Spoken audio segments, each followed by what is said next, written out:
Nunca supe que mi nombre podía sentirse tan pesado hasta que lo vi desaparecer. En el aniversario número 30 de mis padres, revelaron un árbol genealógico pintado a medida dentro de su casa. El mural que mis hermanos planearon. La obra de arte que mis padres aprobaron.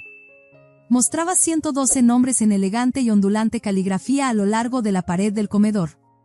Todos estaban allí. Todos excepto yo. No dije nada esa noche. Simplemente tomé medidas en silencio.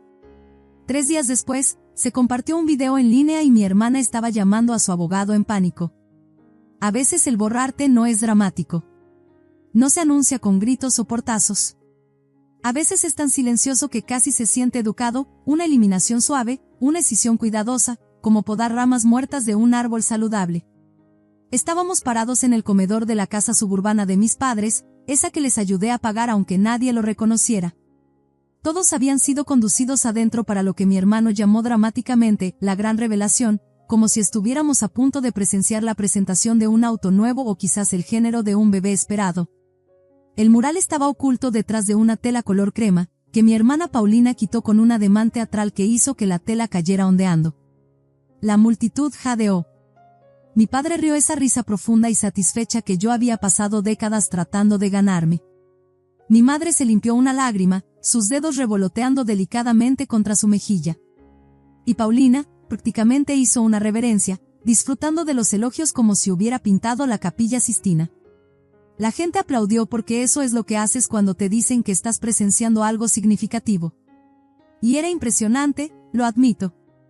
El árbol era enorme, ramas ondulantes que se curvaban hacia el techo, intrincada caligrafía deletreando nombres en varios tamaños, acentos de hoja de oro atrapando la luz. Nombres. Tantos nombres. Primos, primos segundos, parientes políticos, bebés. Incluso nuestra perra familiar Canela tenía una pequeña huella de pata. Reconocí a la mayoría, no porque seamos particularmente cercanos, sino porque tengo una memoria excelente. Esa habilidad es útil cuando tu personalidad tiene que ser estudiada, ensayada y constantemente reeditada solo para ser tolerada en reuniones familiares. Sonreí y aplaudí también. Sin señales de alarma todavía. Solo otro momento familiar donde realicé las reacciones esperadas con precisión practicada. Me acerqué más, escaneando las ramas por vaga curiosidad. Encontré a Paulina de inmediato, letras grandes y audaces completas con retratos de sus gemelos y esposo.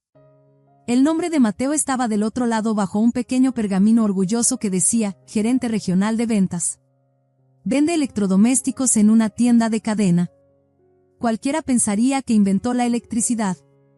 Busqué mi nombre a continuación. No estaba allí. Sin pánico. Era un árbol grande. Tal vez estaba escondido en algún lugar más abajo. O tal vez el artista usó nombres legales completos y omitió mi apodo.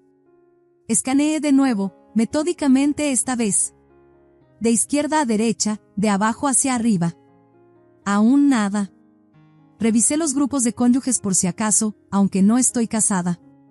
Pero tampoco lo está mi prima Isadora, y ella obtuvo su propia hoja completa con una pequeña acuarela de su gato rescatado. Miré cada nombre. Todos los 112. Cada persona en esa habitación estaba en esa pared excepto yo. Por un momento, pensé que tal vez me había quedado temporalmente ciega o estaba soñando. Miré fijamente el mural con intensidad, como si pudiera hacerme existir entrecerrando los ojos. Nada sucedió. Lo primero que sentí no fue rabia ni siquiera tristeza. Fue vergüenza. Ese calor que se desliza bajo tu piel y te hace sentir invisible y expuesta a la vez, como si tuvieras la cremallera abajo y alguien lo estuviera transmitiendo en vivo. No lloré. No hice preguntas. Simplemente caminé tranquilamente al baño y cerré la puerta con llave. No se trataba de necesitar privacidad. Solo necesitaba unos minutos ininterrumpidos para creer lo que realmente había sucedido. Me senté en el inodoro cerrado, miré fijamente las baldosas del suelo, y dejé que mi cerebro hiciera lo que mejor hace, ordenar datos. Y los hechos eran simples. Ayudé a pagar un mural. Un mural que incluía a más de 100 personas. Un mural que fue aprobado por mis hermanos y por mis padres. Y en todo ese proceso, semanas, tal vez meses de planificación, nadie pensó en incluirme. O si lo pensaron y decidieron no hacerlo. Esa es la parte que me afectó. La intencionalidad. No fue un descuido. Los descuidos no sobreviven 4 borradores, un depósito y una instalación en la pared. Después de un rato, me di cuenta de que había estado sentada allí durante casi media hora. Nadie había llamado a la puerta. Nadie me había enviado un mensaje. Nadie había notado siquiera que me había ido. Me eché agua en la cara, la sequé cuidadosamente con una toalla de mano, me volví a aplicar bálsamo labial, me alisé el cabello. Cuando abrí la puerta y regresé al comedor, el mural seguía siendo la estrella del espectáculo. La gente se estaba tomando selfies frente a él ahora, señalando sus nombres como si hubieran ganado algo. Mi madre estaba cerca de la mesa de bebidas, arreglando servilletas que no necesitaban ser arregladas. Me acerqué, sonriendo como si nada hubiera pasado. «Hola», dije casualmente. Ella se volvió alegre. «Sí, cariño. ¿No crees que falta algo en el mural?». Pareció confundida, mirando de nuevo hacia la pared. «¿Falta?». «Alguien», dije, todavía sonriendo. «¿Quién?». «Yo». Su expresión no cambió mucho, solo un parpadeo, una pausa de medio segundo. «Ah, eso», dijo, enderezando un montón de servilletas. «Bueno, simplemente no pensamos que querrías estar en él. Ya sabes, no te gustan mucho estas cosas». «¿El legado?», pregunté. «¿Sabes a lo que me refiero?». Desde detrás de ella, mi papá resopló. «Imaginamos que lo llamarías una tontería sentimental y pondrías los ojos en blanco». Asentí solo una vez, y eso fue todo. Sabían que habían visto la versión final. La habían aprobado. Y estaban bien con eso. Cómodos incluso. Así que no dije nada más. Simplemente me di la vuelta, caminé hacia la puerta principal y me fui. Nadie me detuvo. Nadie me siguió. Entré en mi auto, encendí el motor y conduje. No a casa. Todavía no. Tenía cosas que hacer, cosas tranquilas, cuidadosas, y una carpeta muy bien organizada que no había abierto en mucho tiempo. Soy autista. No siempre conocía la palabra para ello, pero siempre supe que era algo que la gente no quería. Solía pensar en ello como si fuera un electrodoméstico descompuesto. Parecía normal desde afuera, pero algo dentro no funcionaba como se suponía. No estaba segura qué parte exactamente, solo que hacía que la gente me mirara como si hubiera dicho algo incorrecto, o se riera cuando no estaba bromeando, o se quedara callada como si hubiera arruinado algo invisible. Así que pasé la mayor parte de mi vida fingiendo que no era autista, mucho antes de siquiera saber que la palabra existía. Toda mi infancia fue básicamente un largo experimento sobre cómo hacerme pasar por alguien que pertenecía. Crecí en una gran familia extendida, personas ruidosas, ocupadas y teatrales que amaban las fiestas sorpresa, los juegos familiares y cantar en grupo. Todas cosas que secretamente temía y trataba muy duro de no demostrarlo. Teníamos primos como la mayoría de las personas tienen plantas de interior, demasiados para nombrar, todos amontonados en una habitación. Debería haberse sentido como una comunidad. No fue así. Desde que tenía 5 años, supe que era el tipo equivocado de diferente. Y el mensaje venía más fuerte desde dentro de mi propia casa. Uno de mis primeros recuerdos fue decirle a mi tía que su nuevo corte de pelo se veía desigual. Pensé que estaba siendo útil. Ella había preguntado qué pensaba y le dije directamente como me habían enseñado. No pensé mucho en ello hasta que mi mamá me llevó aparte y me dijo que era grosera, vergonzosa e ingrata. Luego mi papá intervino diciendo que necesitaba aprender tacto o nunca tendría amigos. Me castigaron durante 2 semanas por un corte de pelo. Cuando Mateo le dijo a la misma tía que parecía un perro pastor rosado 6 meses después, todos se rieron. Ese fue el tema. Mateo y Paulina eran los niños dorados. Sociales, expresivos, siempre activos. Paulina, en particular, podía decir o hacer casi cualquier cosa y ser vista como encantadora. Cuando copié su fraseología exacta en una conversación grupal una vez, recibí miradas extrañas y me dijeron que estaba esforzándome demasiado, lo cual era cierto, pero no de la manera que pensaban. Estaba tratando de descubrir cómo existir a su alrededor sin ser corregida, sin que se rieran de mí o me ignoraran. Mateo solía ladrarme como un perro cuando entraba a una habitación, solo para ver si me sobresaltaba. Paulina imitaba mi voz en un tono agudo y quejumbroso, diciendo cosas como, técnicamente, no es preciso decir que, porque solía corregirlos cuando decían cosas que no eran ciertas. Ya sabes, como una niña normal a la que le importaban los hechos. Mis padres lo veían. También se reían. Tienes que admitir, Paloma, que si suenas así. Lo que nunca escuché fue, oye, deja de burlarte de tu hermana. Así que comencé a tratar de arreglarme a mí misma. No lo hice porque disfrutara leyendo o quisiera ser mejor estableciendo contactos. Lo hice porque estaba desesperada. Tenía estanterías enteras de libros sobre comunicación, habilidades sociales, lenguaje corporal. Títulos como Cómo hablar con cualquiera y Reglas sociales para niños. No los leía como libros. Los estudiaba como si me estuviera preparando para un examen. Contacto visual, 3 segundos y luego desviar la mirada. Sonreír al saludar.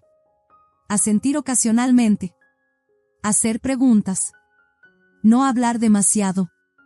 No interrumpir. No corregir. Practicaba frente al espejo. Me grababa para oír si sonaba rara. Observaba a otras personas y tomaba notas mentales. Y aún así, en cada reunión familiar, yo era la que estaba apartada. Demasiado callada, demasiado intensa, no lo suficientemente divertida.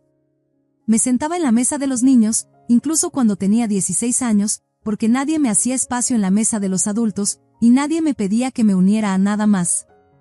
Cuando lo intentaba, cuando sonreía y me unía a conversaciones e imitaba el tono correcto, preguntaban, ¿por qué estás actuando así?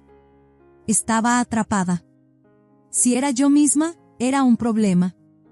Si me enmascaraba, era rara. De cualquier manera, perdía. En la escuela, sobresalía. No socialmente, sino académicamente. La ciencia tenía sentido. La programación tenía sentido. Las células, la lógica y los algoritmos no les importaba si hacía la cara incorrecta. Simplemente funcionaban o no. Obtuve una beca completa para la universidad en biología e informática. Obtuve mi doctorado, comencé a dar conferencias a tiempo parcial y a trabajar en investigación. Ahora gano más dinero que cualquier otra persona en mi familia, pero nadie lo menciona excepto cuando es hora de planear un gran regalo familiar. Entonces siempre es, ¿puedes aportar un poco más? Te está yendo tan bien. Y siempre lo hacía porque pensaba que tal vez esta vez contaría para algo. Comencé a sospechar que podría ser autista cuando tenía 25 años. Estaba leyendo un foro sobre agotamiento social en mujeres y vi publicación tras publicación que se sentía como si alguien hubiera robado mi monólogo interior. Mujeres hablando sobre enmascaramiento, sobre nunca sentirse naturales, sobre tener que estudiar cómo socializar, sobre estar exhaustas después de fiestas de cumpleaños. No me sentí vista. Me sentí expuesta. Así que investigué más a fondo, leí artículos, ensayos personales, hice 3 evaluaciones en línea. Obtuve puntuaciones fuera de lo normal. No quería asumir nada, así que encontré un especialista, hice la evaluación completa, me senté durante horas de preguntas y evaluaciones. Al final, obtuve lo que ya sabía, un diagnóstico formal de trastorno del espectro autista. Se lo dije a mi familia. Lo senté, o traté de hacerlo. Mi mamá seguía levantándose para rellenar su té. Cuando finalmente dije las palabras, ella se rió.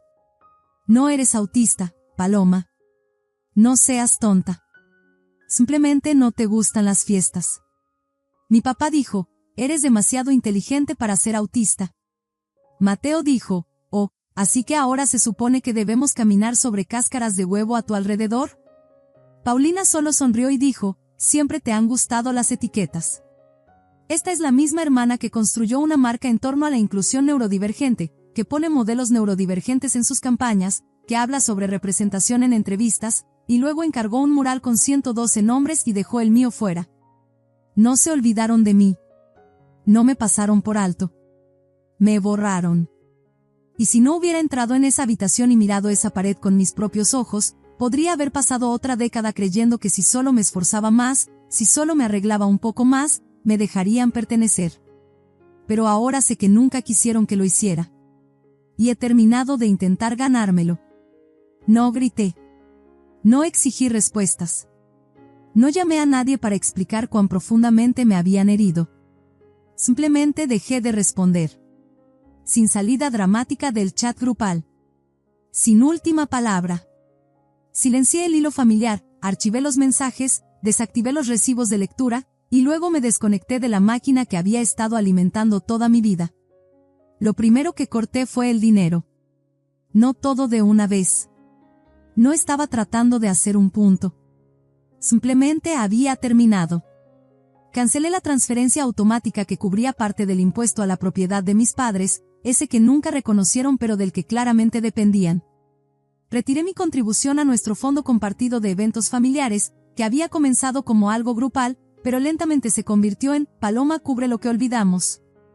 Rechacé la solicitud de Venmo de Paulina para los arreglos florales que ya había ordenado, en nuestro nombre. Dejé de pagar por personas que no pensaban que yo les pertenecía. Nadie lo notó durante la primera semana. Observé en silencio mientras el chat grupal zumbaba con fotos filtradas de la fiesta y elogios posteriores al evento. Luego alguien mencionó el depósito de cumpleaños faltante para la hija de nuestra prima Luna. Mateo, ¿alguien cubrió la parte de Paloma? Rebotó. Paulina, estoy seguro de que solo olvidó. ¿Puede alguno de ustedes hablar con ella? Podría estar abrumada de nuevo.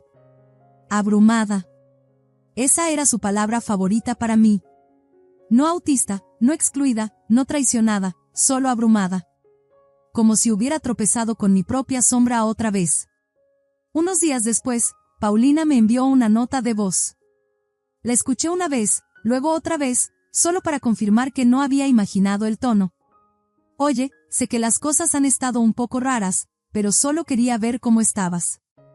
Realmente te extrañamos después de la fiesta, y sé que has estado sensible últimamente, pero sabes que te amamos, ¿verdad? O sea, obviamente, eres importante para la familia. En fin, avísame si estás bien. Además, si pudieras enviar tu tercera parte para el regalo de Luna hoy, sería increíble. Sin presión. No respondí. A la mañana siguiente, me desperté con una factura reenviada y un correo electrónico pasivo-agresivo de, solo retomando el tema, de la asistente de Paulina. Lo eliminé. Luego vino el desfile de culpa. Mi mamá dejó un mensaje de voz donde claramente estaba tratando de sonar tranquila pero tenía esa voz cantarina de pánico que siempre usaba cuando las cosas se estaban desmoronando. Paloma, cariño, no sé qué está pasando, pero esto no es propio de ti. Siempre has sido tan generosa y confiable. Sé que el mural fue complicado, pero solo estábamos tratando de hacer algo especial. No queríamos molestarte. Por favor, no dejes que esto arruine toda la dinámica familiar. Toda la dinámica familiar. Así es como lo llamó, no lo que hicieron, solo mi reacción a ello. No lo entendían porque no querían hacerlo. Me borraron, se rieron en mi cara cuando lo mencioné, y ahora estaban confundidos. No quería seguir siendo su donante silenciosa. Ya no estaba enojada. Simplemente no estaba disponible. Tenía energía de nuevo, el tipo que aparece cuando dejas de verter tu valor en personas que solo te ven como un recurso. Y alrededor de ese mismo tiempo, recibí un correo electrónico de un organizador de conferencias. Un orador principal había cancelado a último minuto en una cumbre sobre neurodivergencia y salud mental. Alguien había visto una publicación de blog que había escrito meses atrás sobre mujeres autistas con alto enmascaramiento en la academia. Preguntaron si estaría dispuesta a hablar. Al principio, casi lo eliminé. No soy una oradora pública, no por naturaleza. Pero entonces pensé, tal vez ese es el punto. Así que dije que sí. Pasé una semana escribiendo la charla. No ensayándola, solo escribiéndola honestamente. Comencé con una historia sobre una niña que siempre traía los cupcakes extra a la fiesta. Pagaba la pizza. Cubría lo que faltaba. Se encargaba de la planificación. Siempre servicial. Siempre justo fuera del círculo. Les conté cómo ella una vez leyó 13 libros sobre habilidades sociales antes de los 12 años, esperando que le enseñaran cómo dejar de incomodar a la gente. Les conté cómo obtuvo un doctorado, compró una casa, dio generosamente, sonrió educadamente, nunca hizo olas, solo contribuyó, una y otra vez, tranquila, confiablemente, invisiblemente, hasta que un día ayudó a pagar un mural, un árbol genealógico. Tenía 112 nombres. El suyo no era uno de ellos. La charla fue transmitida en vivo. No pensé mucho en ello. Fui a casa, preparé té y califiqué trabajos. Pero por la mañana, el clip tenía más de 60,000 vistas. La gente lo compartía con subtítulos como, "Esto me afectó más de lo que esperaba". La crueldad de la exclusión silenciosa. No puedes llamarte inclusivo si borras a tu propio hermano. Los comentarios comenzaron a inundar. Algunos eran de extraños, algunos no. Una persona escribió, ¿no es esto sobre esa diseñadora de moda que siempre publica sobre neurodivergencia? Otra respondió, ¿no pagó su hermana por ese mural también? Recuerdo las fotos. No dije una palabra, pero no tuve que hacerlo. Y entonces sucedió algo que no esperaba. Me demandaron. Debería haberlo visto venir, pero de alguna manera no lo hice. No porque no entendiera con quién estaba tratando, lo entendía. Solo pensé que tal vez incluso ellos no serían tan estúpidos o tan mezquinos o tan ilusorios. Pero no, eran exactamente así. El sobre llegó por mensajero. Un hombre con traje me lo entregó como si me estuvieran sirviendo en un thriller. Casi esperaba que dijera, has sido advertida. Dentro había una demanda presentada por la empresa de mi hermana por daños a la reputación. Porque dije la verdad. Se volvió viral porque aparentemente excluir públicamente a tu hermana autista está bien hasta que el público lo nota. Su marca ya había comenzado a sangrar para entonces. Comenzó con algunos comentarios silenciosos en línea. Luego la gente comenzó a republicar clips de la conferencia con citas como, ella pagó por el mural. Su nombre ni siquiera estaba en él. Qué curioso como algunas marcas, inclusivas, solo incluyen a personas que las hacen quedar bien. 112 nombres, no el de ella. La gente hizo preguntas, y cuando construyes todo tu negocio sobre la estética de la inclusividad, preguntas así son veneno. Las asociaciones se quedaron en silencio. Una modelo se retiró. Una influencer canceló una colaboración y publicó una historia críptica que todos sabían era sobre Paulina. De repente, a la hermana que siempre afirmaba defender la neurodivergencia se le preguntaba por qué ni siquiera podía estar junto a ella. Y así decidió demandarme por crear una narrativa engañosa, por difamación implícita, por orquestar un ataque reputacional dirigido. También agregó, angustia emocional, lo que me pareció bastante adorable. ¿Yo orquestando un ataque reputacional? Por favor. Apenas puedo organizar un estante de especias sin tomar descansos. Contraté una abogada, una buena. Ella me preguntó, ¿la nombraste en la charla? No. ¿Identificaste su negocio? No. ¿Mentiste sobre algo?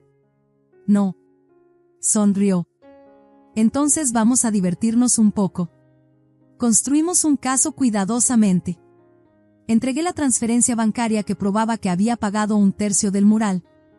Capturas de pantalla del chat grupal donde me dijeron, lo tenemos cubierto, y nunca me consultaron de nuevo. Una lista digital de invitados, 112 personas, cada una de ellas en la pared excepto yo. Una foto de alta resolución del mural con nombres etiquetados y celebrados. Y el golpe final, un correo electrónico de la asistente de Paulina. Dejamos fuera a Paloma. Paulina pensó que sería más simple. Más simple. Como cortar un tumor. El juicio no fue largo. Paulina apareció luciendo como si estuviera audicionando para el papel de mujer agraviada, edición corporativa. Traje de poder beige, sin maquillaje, sin contacto visual. Mis padres se sentaron detrás de ella, ambos con sus caras de, no entendemos lo que está pasando pero apoyamos a nuestra hija. Era extraño verlos en una sala de tribunal. No se veían cómodos. Tal vez porque allí había reglas o consecuencias. Mi abogada me pidió que explicara la historia. Así que lo hice. Expliqué cómo había contribuido financieramente, cómo no fui incluida en la planificación, cómo no estaba en el árbol, cómo mi hermana construyó una marca basada en la misma identidad que borró de su propia familia. Hablé con claridad, con calma.